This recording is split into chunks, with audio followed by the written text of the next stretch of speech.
pepper-colored hair out of his face, to reveal eyes as wide as a child's behind the glint of his glasses. "Another moment in time," he announced theatrically. Behind her, she heard a chair scrape the cold concrete floor and someone mutter, "Idiot," and the receding clack of footsteps. Either side of her, she could hear and see the other journalists shuffle awkwardly. Time? The poor, deluded old fool seemed to be talking about time travel. She decided he was clearly in need of some sort of help. Perhaps he needed to be in a place with padded mint-green walls and soothing music. Other chairs began to scrape noisily. It looked like this madman's pitiful little charade was over already. She almost felt sorry for him. "Don't go!"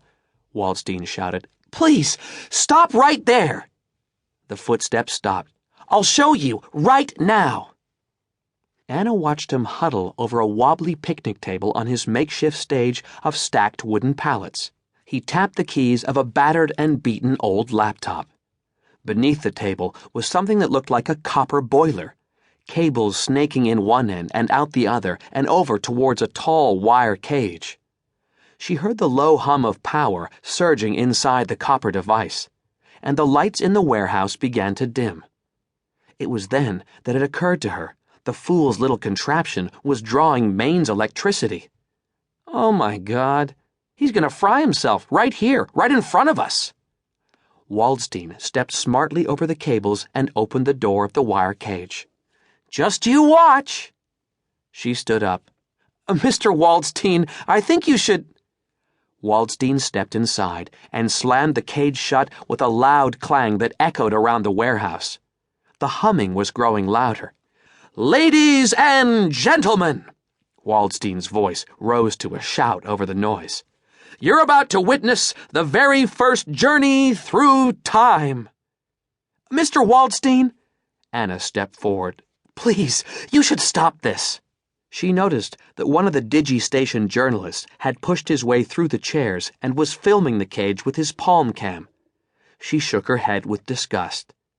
No doubt the sicko was hoping to catch the whole thing, catch this poor, deluded Fruit Loop frying himself like a potato chip.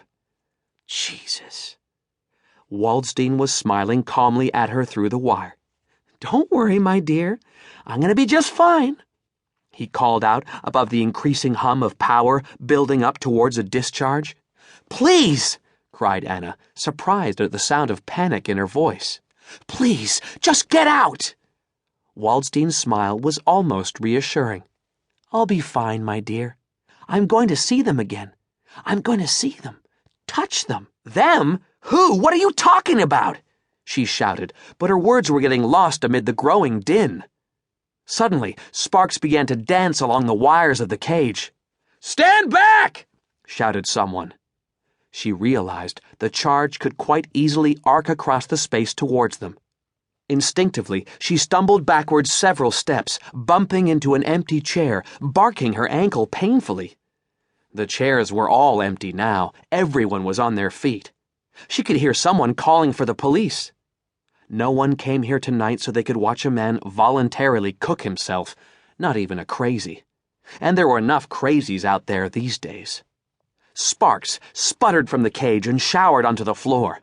The strip lights across the warehouse ceiling fizzed, popped, and went out, leaving them in a darkness lit only by the strobing flash of Waldstein's electrical execution. She could still see his silhouette in there, perfectly still amid the curtain of sparks, still, calm.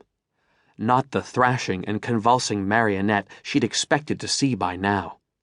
Then, with a soft pop, not a bang, but a pop, and a gentle puff of displaced air, it all stopped. The sparks, the humming of power, the fizz and crackle of raw electrical energy, all still and silent. In the complete darkness, she could hear the ragged breathing of everyone around her. "Somebody better call an ambulance," she heard a man utter. A torch snapped on, and the beam swung round onto the cage. My God, where is he? It was empty, just as he'd assured them it would be. He'd vanished. Anna felt a surge of relief.